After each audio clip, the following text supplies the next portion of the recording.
પુરુષોત્તમ ભગવાન કી જય। આજે વ્યતિપાત હોવાથી વ્યતિપાતની વાર્તા પણ આપણે સાંભળશું। એક વખત ચંદ્રમાએ પોતાના ગુરુની પત્ની તારાનું હરણ કર્યું। એ વખતે સૂર્યનારાયણે તેને ઠપકો આપ્યો, તેથી બંને વચ્ચે ક્રોધની જ્વાળાઓ ભભૂકી ઉઠી। બંનેના ક્રોધનો અતિપાત ઘર્ષણ થવાથી તેમાંથી એક પ્રચંડ આકૃતિ પ્રગટ થઈ।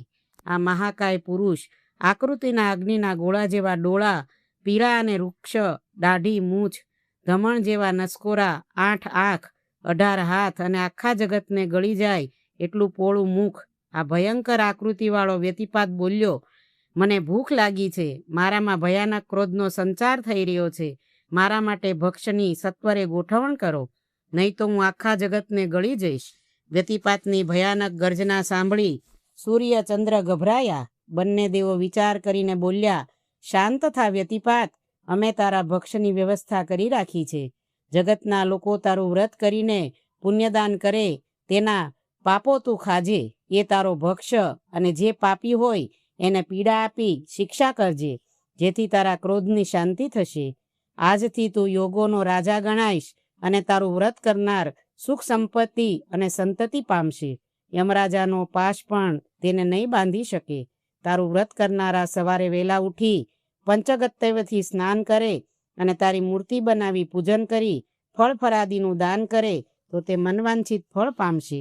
આ વ્યતિપાતનું વ્રત પૂર્વ હર્યશ્વર નામના રાજાએ કર્યું હતું। રાજા એકવાર શિકારે નીકળ્યો। જંગલમાં તેણે એક ભૂંડ જોયું। ભૂંડના 4 પગ અડધા બળી ગયેલા અને મોઢું પણ બળીને અડધું કાળું થઈ ગયેલું। બિચારું ભૂંડ આખે શરીરે બળતરા થતી હતી અને ભૂખથી પણ ચીસો પાડતું હતું। આ ભૂંડને જોઈને હર્યશ્વ રાજાને દયા આવી।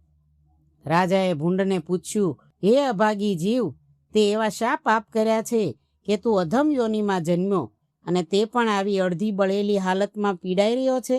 ભૂંડે ગળગળા સાદે કહેવા માંડ્યું કે હે રાજન, પૂર્વ જન્મમાં હું વેશ્ય હતો। એકવાર જમી પરવારી ગાદી તકીએ બેસી પેટ પર હાથ ફેરવતો બેઠો હતો। એવામાં એક ભૂખ્યો ભિક્ષુક આવ્યો। તે બોલ્યો, શેઠ, આજે વ્યતિપાતનો દિવસ છે, આજના પુણ્યનું ફળ અનેક ગણું છે, કંઈક મને અન્નદાન આપો। મારા ઘરમાં બધા ભૂખેથી બેસી રહ્યા છે, માટે મારા પર કૃપા કરો। મારા ક્રોધનો પાર હતો નહીં। હું દંડો લઈને ઊભો થયો અને કહ્યું, જા જા વ્યતિપાતવાળા, નીકળ અહીંથી।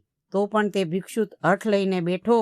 ક્રોધાવેશમાં મેં ભિક્ષુકને 2-4 દંડા ઝાપટી દઈ અધમુવો કરી મૂક્યો। જતા જતા તે બોલ્યો કે હે વૈશ્ય, તે મારા પર દયા કરવાને બદલે ભૂંડની પેઠે ધુરકિયા કર્યા છે અને વ્યતિપાતનું અપમાન કર્યું છે, તો હું તને શાપ આપું છું કે તું ભૂંડ થઈને વને વન રખડજે, મારા પેટની બળતરા પેઠે તારું શરીર બળજો, અને કોઈ વ્યતિપાતનું પુણ્યફળ તને અર્પણ ન કરે ત્યાં સુધી તું આવી હાલતમાં ભટકતો રહેજે। રાજા હર્યશ્વને દયા આવી। તેણે વ્યતિપાતનું વ્રત કર્યું હતું, એટલે તેને વ્રતના ફળ ભૂંડને અર્પણ કર્યું। ત્યાં તો તુરત જ ભૂંડનો દેહ છૂટી ગયો અને તેમાંથી દિવ્ય દેહે વેશ્ય પ્રગટ થયો અને રાજાના દેખાતા જ તે સ્વર્ગમાં ગયો। બોલો વ્યતિપાત ભગવાન કી જય, પુરુષોત્તમ ભગવાન કી જય।